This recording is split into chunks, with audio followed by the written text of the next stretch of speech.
Bismillahirrahmanirrahim. Assalamualaikum warahmatullahi wabarakatuh.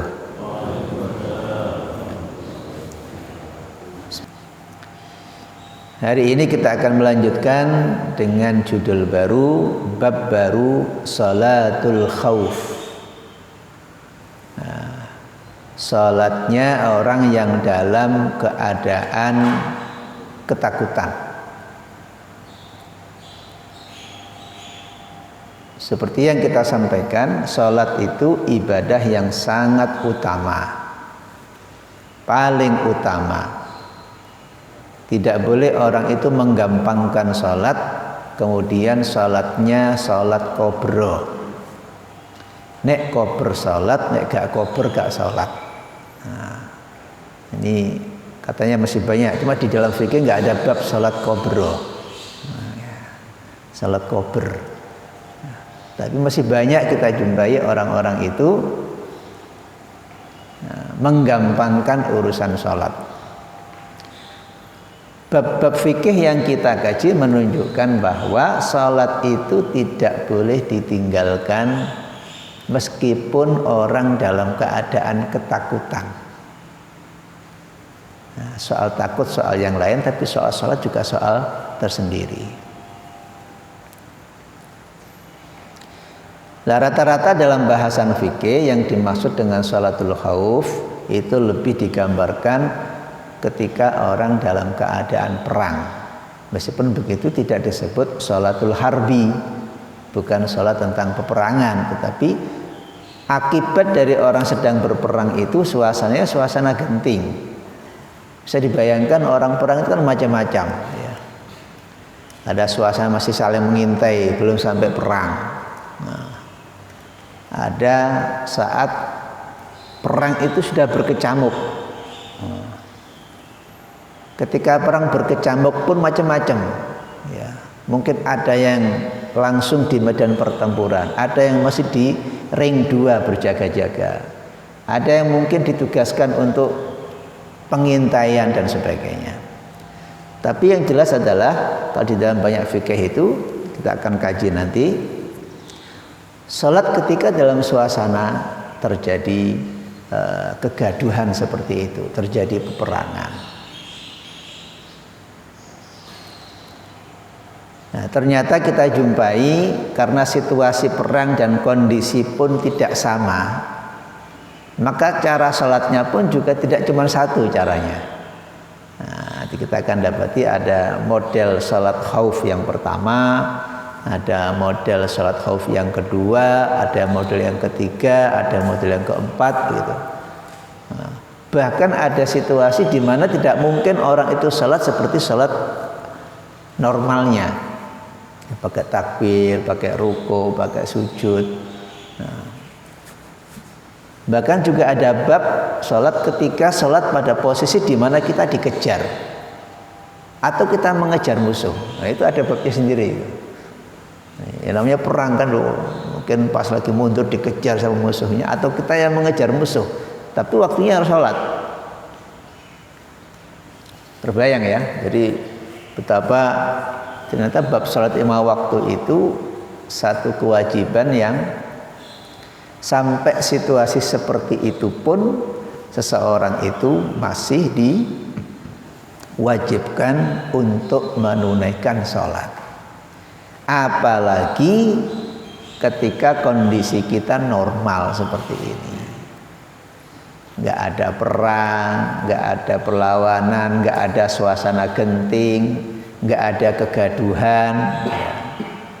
Nah, maka mestinya kita lebih perhatian lagi dan harus lebih sungguh-sungguh di dalam melaksanakan dan menjaga sholat kita. Bismillahirrahmanirrahim. Salatul khauf. Ittafaqal ulama ala masyru'iyyati salatil khaufi. Para ulama fikih semuanya sepakat disyariatkannya salat khauf. Salatnya ya salat 5 waktu, ya zuhur, asar, maghrib, isya, subuh, tapi situasinya situasi khauf. Suasana genting, ya, suasana yang tidak normal. Berdasarkan firman Allah Subhanahu wa taala di dalam surat An-Nisa, surat yang keempat ayat 102. A'udzubillahi minasyaitonir rajim.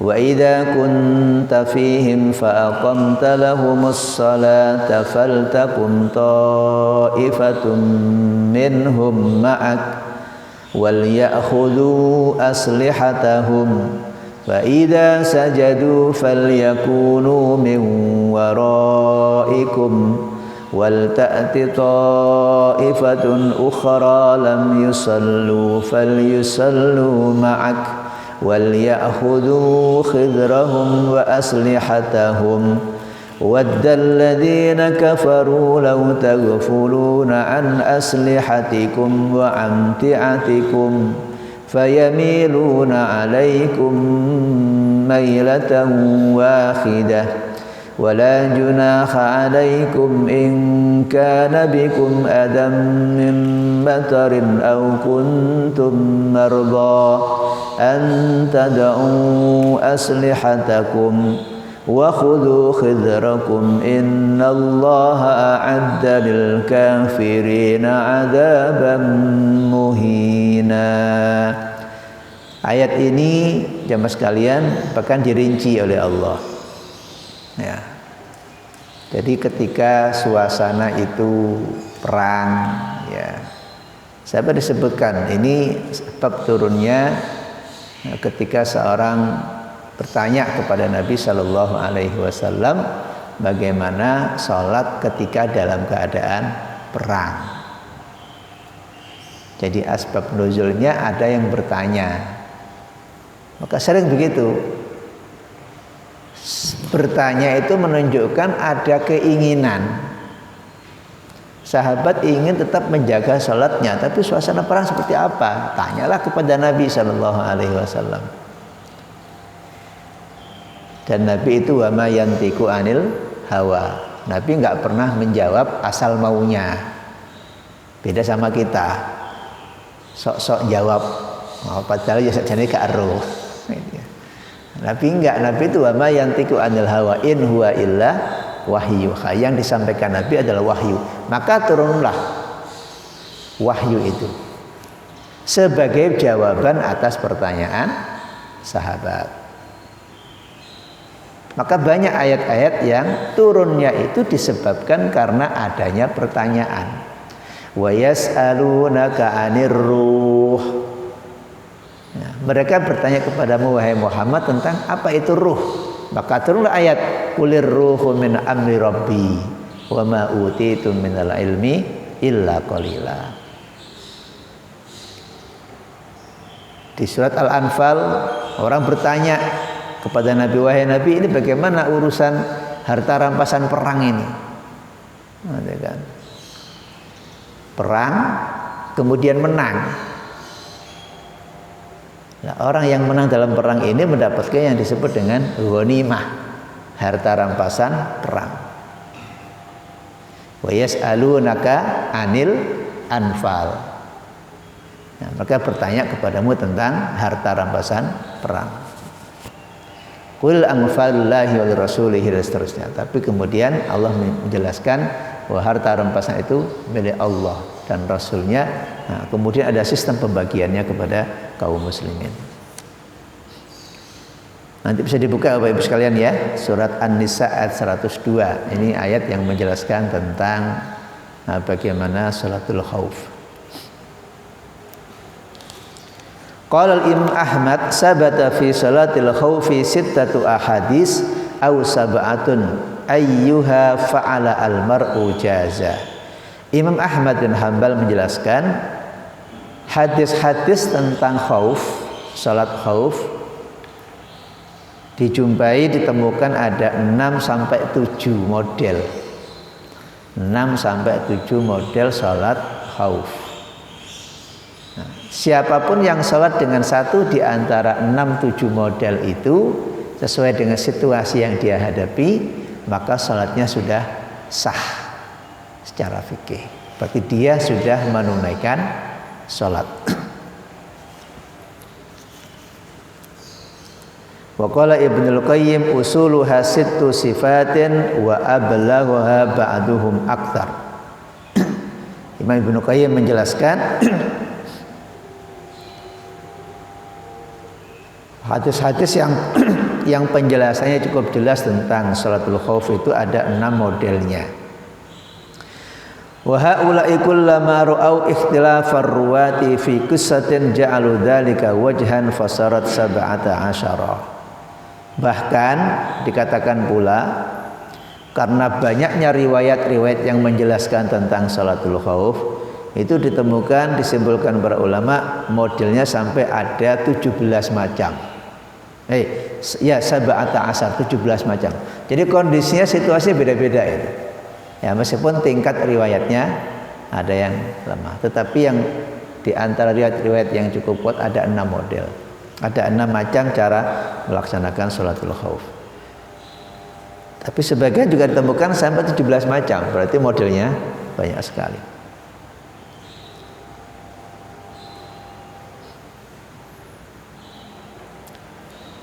Baik, kita ya ini untuk pengetahuan ya, karena insya Allah kita nggak mengalami perang-perangan lah. Kalau perang-perangan mungkin ya, kayak anak kecil perang-perangan.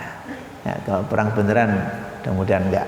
Nah, tapi kalaupun terjadi ya kita sudah punya bekalnya. Yang pertama ayakunal adu fi ghairi jihatil qiblah. Bagaimana posisi ketika musuh itu berada pada posisi bukan kiblat. Jadi kalau kiblat kita hari ini itu di arah barat, ya, itu nanti bagaimana posisinya ketika musuh di sebelah barat, kita ada di posisi timur, itu ada model sendiri. Bagaimana pula kalau kemudian posisi musuhnya itu di sebelah timur, sementara kita mestinya harus menghadap ke kiblat ke barat. Atau bagaimana kalau posisi musuh itu ada di sebelah kanan atau kiri, ya. Jadi situasinya beda-beda. Tergambar yang pertama, kalau posisi dikatakan di sini posisi musuh itu fi ghairi jihatil qiblah, di posisi bukan arah kiblat. Fa yusalli al-imamu fi sunaiyati bi ta'ifatin raka'atan thumma yantadiru hatta yatimmu li anfusihim raka'atan fayadhabu fayaqumu wijahal adu thumma ta'ti at-ta'ifatul ukhra fayusalluna ma'ahu ar-raka'ata tsaniyah thumma yantadiru hatta yatimmu li anfusihim raka'atan wa yusallimu bihim. Singkatnya begini. Jadi kalau salatnya musuh itu di luar arah kiblat, maka dibuat pasukan itu 2 baris. Dibuat 2 baris. Baris yang pertama, nah, tentu ada imam, kemudian baris yang pertama, kemudian baris yang kedua. Maka ketika sholat itu, ya umpamanya sholat subuh, karena beberapa kisah yang sering terjadi itu perangnya itu di pagi hari. Menjelang kadang habis subuh masih gelap-gelap itu kemudian ada serangan ke musuh. Maka imam sholat, semuanya sholat. Ini ketika suasananya masih belum perang ya. Sholat begitu biasa. Ya, kemudian ketika rukuk bareng semuanya. Ketika iktidal bareng semuanya. Lah ketika kemudian sujud, ya, maka tidak semuanya. Yang sujud hanya baris yang pertama, baris yang belakangnya pada posisi siap-siap siaga. Ya, dalam sholat seperti ini boleh nggak kemudian melihat ke kayak kita sholat normal. Kalau gini apa bedanya kemudian? Ya, berarti dia sholat tapi boleh kemudian dia mengantisipasi suasana. Nah, sekali lagi ini kan kondisinya tidak kondisi normal. Nah, barisan yang pertama sujud bersama imam, ya. Nah, kemudian mulai dari sujudnya, duduknya, sujud lagi, ya. Ya, kemudian lanjut rakaat yang kedua. Maka ketika rakaat yang kedua barisan pertama berdiri, ya kan? Nah, barisan yang kedua baru kemudian rukuk. ruku, i'tidal, sujud, gitu kan? Nah, sampai kemudian berdiri lagi. Nah, nanti situasi yang kedua, kemudian barisan yang pertama ini bisa melanjutkan rakaatnya sendirian tanpa imam sampai selesai, ya. Kemudian jadi model-modelnya macam-macam. Yang pertama, kalau yang model pertama ya tetap kemudian nanti satu takbir bersama imam tadi itu, nanti salamnya bersama-sama. Jadi ketika rakaat pertama, pasukan pertama, barisan pertama sudah berdiri, baru kemudian barisan kedua melanjutkan salatnya sampai ketemu salat rakaat yang kedua lagi. Begitu sampai kemudian salamnya bareng-bareng. Nah, itu yang model yang pertama. Nah, ini berdasarkan Saleh. Jadi wa an Saleh ibn Khawat an Suhail ibn Abi Husaina anna ta'ifatan saffat ma'an Nabi sallallahu alaihi wasallam wa ta'ifatun wujahal adu. Ini kalau kita baca hadisnya satu persatu memang panjang ya. Kita ringkas sajalah ya, supaya karena juga tingkat kebutuhan kita juga tidak terlalu kuat dalam masalah ini. Itu yang pertama. Model yang kedua itu ada yang tadi itu shaf pertama, shaf kedua, kemudian shaf pertama ketika ruku, i'tidal pertama dan kedua sama ya, bersama Nabi Shallallahu Alaihi Wasallam. Mulai takbirnya, kemudian rukuknya, i'tidalnya. Tapi kelanjutannya barisan yang pertama itu bisa menyelesaikan sampai selesai salatnya. Kemudian dia salam dan dia kemudian kembali ke posisi untuk mengantisipasi musuhnya. Nah, baru kemudian rakaat yang kedua, jamaah yang kedua, shaf yang kedua maksud saya, itu kemudian menyelesaikan salatnya bersama imam sampai selesai. Berarti di tengah-tengah belum sampai salat selesai, shaf yang pertama itu sudah menyelesaikan sendiri. Model yang ketiga ada riwayat lagi, imamnya yang salatnya menjadi 2 kali salat. Salat pertama dengan jamaah yang pertama, nah, kemudian selesai salatnya 2 rakaat, kemudian salat lagi dengan jamaah yang kedua. Bahkan kemudian juga ada riwayat di mana dalam suasana sangat genting seperti itu, salatnya itu cukup dengan takbir, tapi hatinya salat. Kalau dia masih bisa sujud, dia sujud. Apa yang masih bisa dilakukan dengan gerakan salat, dia lakukan. Tetapi ketika tidak memungkinkan, sedang sedang berpedang-pedangan begitu, nggak mungkin orang salat dalam keadaan seperti itu. Maka cukup dengan takbirnya, Allahu Akbar, terus perang-perang gitu. Dalam hatinya dia salat. Kalau suasana sampai seperti itu. Nah, jadi itu semuanya sebenarnya ada riwayatnya, ada riwayat yang menjelaskan betapa sholat itu tetap dilakukan ketika suasana bahkan perang seperti itu. Itu yang pertama tadi ya, nanti hadisnya masing-masing juga ada. Kemudian yang model kedua sebutkan di sini, wa an yakunal adu fi ghairi jihatil qiblah fa yusalli al imamu bi ta'ifatin minal jaisi raka'atan wa ta'ifatul ukhra tijahal adu thumma tansarifu at-ta'ifatul lati sallat ma'hu ar-raka'ata wa taqumu tijahal adu wa ta'ti at-ta'ifatul ukhra fa tusalli ma'hu raka'atan thumma taqdi kullu ta'ifatil nafsiha raka'atan. Ini yang kedua tadi. Jadi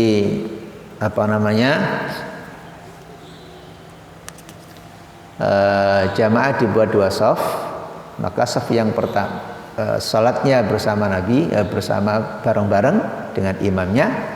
Kemudian pada rakaat yang kedua barisan pertama menyelesaikan sendiri salatnya. Ya, sampai salam kemudian ditinggalkan, dan barisan kedua setelah barisan pertama selesai menyelesaikan sholat rakaat yang keduanya, baru kemudian barisan yang kedua menunaikan rakaat yang keduanya. Jadi ketika menunggu barisan pertama menyelesaikan sholatnya, barisan kedua pada posisi siap-siap Mas ya, siap siaga, memperpanjang berdirinya.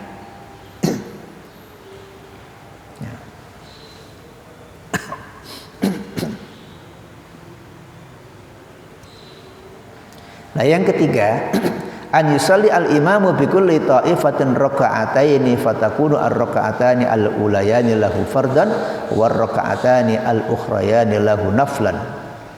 Nah, wa qtida'u al-muftaridi bil mutanaffili jaizun. Yang ketiga, tidak dibuat langsung dua shaf pasukan, tapi bergelombang. Jadi pasukan yang pertama sholat bersama imam, pasukan yang lain ya masih bebas begitu.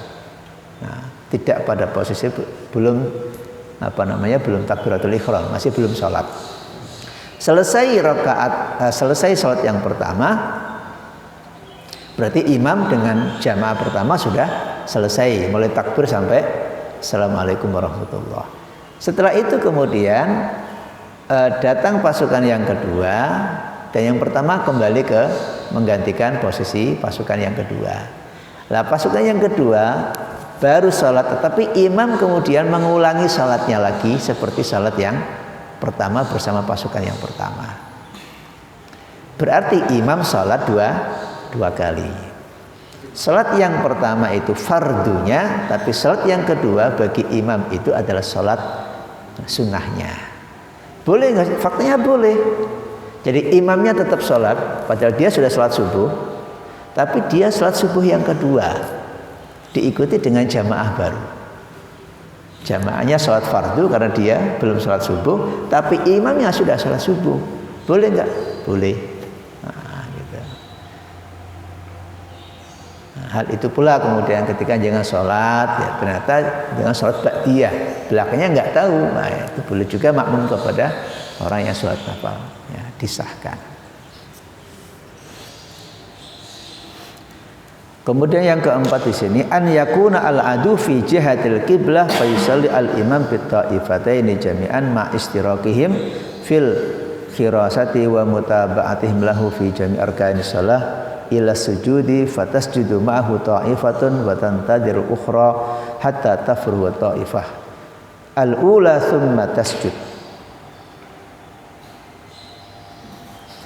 Wa idza farahu min ar-rak'atil ula taqaddamat at-ta'ifatu al-muta'akhiratu makana at-ta'ifatul mutaqaddimah wa ta'akharat al-mutaqaddimah. Nah, ini yang keempat ini kalau musuhnya ada di sebelah kiblat, di arah kiblat. Jadi kita menghadap ke barat, musuhnya kalau posisinya jelas musuhnya ada di sebelah kiblat, salatnya menghadap kiblat, ada mode yang lain lagi. Dibuat dua baris tadi itu, ya. Kemudian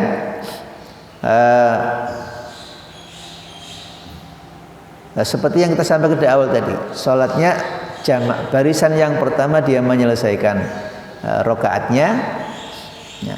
Kemudian ketika kedua, rokaat yang kedua barisan pertama hanya berdiri. Shaf yang kedua kemudian menyelesaikan rokaat yang pertama. Sehingga tetap ketika suasana sholat itu ada yang tetap pada posisi siap siaga kalau ada musuh yang menyerang. Barisan pertama menyelesaikan dulu sholatnya, ya kan? Menyelesaikan rakaat yang pertama, kemudian dia berdiri. Nah, barisan yang kedua baru kemudian dia sujud, duduk, kemudian sujud lagi, kemudian baris dua shaf lagi pada rakaat yang kedua. Pada rakaat yang kedua, maka seperti ketika rukuk dan sujud, ya, itu masih bisa bersama dengan imam. Tapi kemudian pada rakaat yang kedua, maka shaf yang pertama menyelesaikan dulu sampai selesai salatnya. Nah, tetapi kemudian shaf yang kedua itu baru dia sujud, ya, ketika shaf yang pertama sudah selesai salatnya. Bayang ya? Yes, dianggap paham lah. Bayang no ya susah gitu kan ya. Bayangkan susah gitu. Bayang no perang ya orang bayang no ya.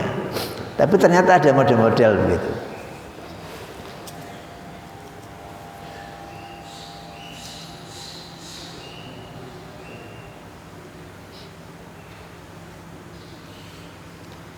Nah, ini ada yang model yang kelima lagi. Anta dakhula at-ta'ifatain ma'al imami fi sholati jami'an thumma taqumu ihda at-ta'ifatain bi izai al-adu wa tusallimahu ihda at-ta'ifatain raka'atan thumma yadhhabuna fa yaqumuna fi wujahil adu.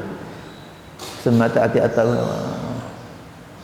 Nah, ini malah yang kelima juga ada model yang lain lagi gitu.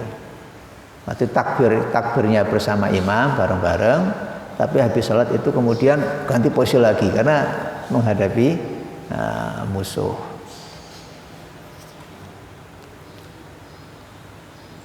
Nah, yang keenam ada lagi sholat 2 rakaat itu ternyata makmumnya hanya salah 1 rakaat, imamnya 2 rakaat. Antak tasira kullu ta'ifatin ala raka'atin ma'al imam fayakunul imami raka'atani wa likulli ta'ifatin raka'atun. Ini hadis Ibnu Abbas. Jadi sholat subuh tadi itu, ini lebih banyak menggambarkan sholat subuh ya. Imamnya sholat subuh 2 rakaat, tapi makmumnya cukup 1 rakaat.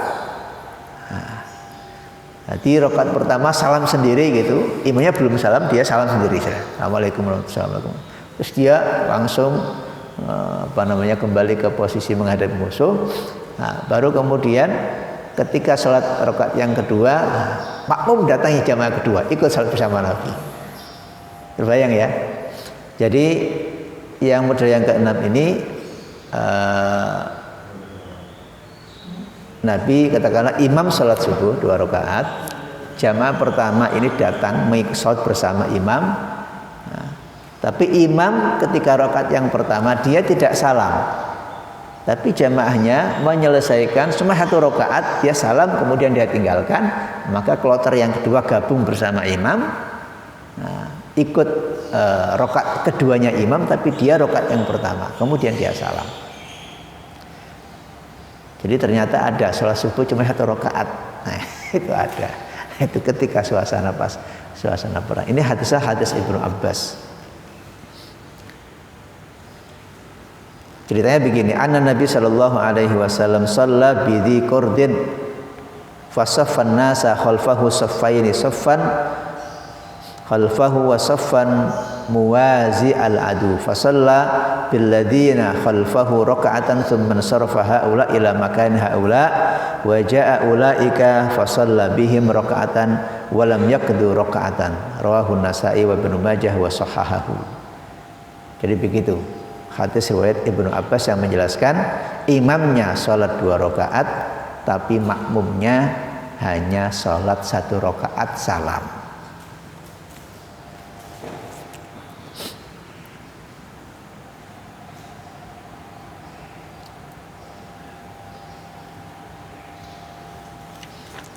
Ini ada sedikit perbedaan tentang bagaimana sholat maghrib. Karena sholat maghrib tidak berlaku qashar. Nah, kan tak qashar 1,5 nggak bisa. Ya, sholat maghrib ini sholat 3 rakaat. Sholatul maghribi la yadkhuluha qasrun wa lam yaqa fi syai'in min ahaditsil marwiyah fi sholatil khaufi. Belum ada riwayat-riwayat yang menjelaskan tentang sholat khauf pada waktu maghrib. Nah, masalahnya di situ. Umpamanya perangnya terjadi pas maghrib. Nah, itu masalahnya. Nanti ada hadis yang menjelaskan ketika tidak memungkinkan sholat itu boleh sholatnya diqadha. Ada juga yang menjelaskan jadi ketika modelnya seperti itu nggak memungkinkan, nanti sholatnya itu pernah dialami Nabi pada sholat perang Khandaq. Nah, perang Khandaq terjadinya sore.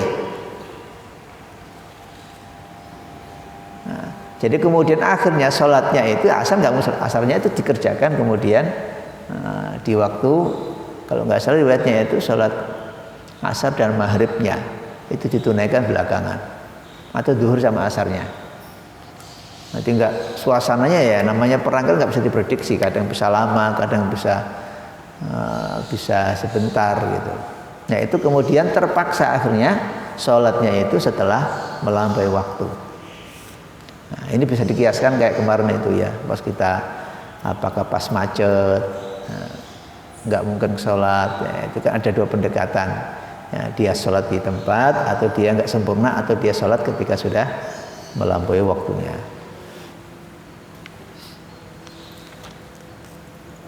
Nah, tentang sholat maghrib pada sholatul khauf itu ada perbedaan pendapat. Pertama pendapat Hanafi dan Maliki, fa yusalli al-imam bi ta'ifatil ula raka'ataini fa yusalli bi ta'ifatis tsaniyati raka'atan. Wa jaza Asy-Syafi'i wa Ahmad an yusalli bi ta'ifatil ula raka'atan wa tsaniyati raka'ataini. Jadi ada dua macam di sini pendapatnya. Jadi kalau sholat maghrib itu dua shaf ya, dua shaf barisan, maka imamnya sholat 2 rakaat dulu. Itu yang pendapat Hanafiyah dan Malikiyah. Baru kemudian makmumnya shaf yang pertama menyelesaikan sendiri. Nah, kemudian yang kedua boleh juga kata Imam Syafi'i dan Ahmad itu imamnya sholat 1 rakaat pertama dulu, baru kemudian makmumnya menyelesaikan sendiri. Nah, jadi ada pendapat yang pertama 2 rakaat dulu imamnya, baru kemudian jamaahnya itu menyelesaikan sendiri, baru jamaah kedua menggabung bersama Nabi sampai selesai sholatnya. Atau rakaat pertama saja, kemudian jamaahnya menyelesaikan sendiri, baru kemudian jamaah yang kedua mengikuti Nabi sampai selesai. Baik, saya kira itu kalau yang terakhir ini sholatul talib wal matlub, sholatnya orang sedang mengejar musuh atau dikejar musuh.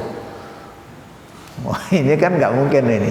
Nah, kalau sholat begini, sholat apa adanya. Ada yang boleh mengatakan boleh coba dengan takbir saja, Allahu Akbar, kemudian sambil terus nggak tahu gimana gitu, dikejar. Baik, Bapak sekalian, secara singkat seperti itu ya penjelasan tentang sholatul khauf. Mudah-mudahan tidak ada pertanyaan. Bayang-bayang notok sing takoki dhewe gak tahu ngalami gitu ya. Nanti yang menjawab juga enggak bisa ngalami gitu ya. Cukup nggih? Baik, alhamdulillah kita sudah menyelesaikan, sudah lebih 1/4 jam dari waktu syuruk, sudah waktunya kita untuk salat syuruk insyaallah. Mohon maaf atas segala kurangnya. Assalamualaikum warahmatullahi wabarakatuh.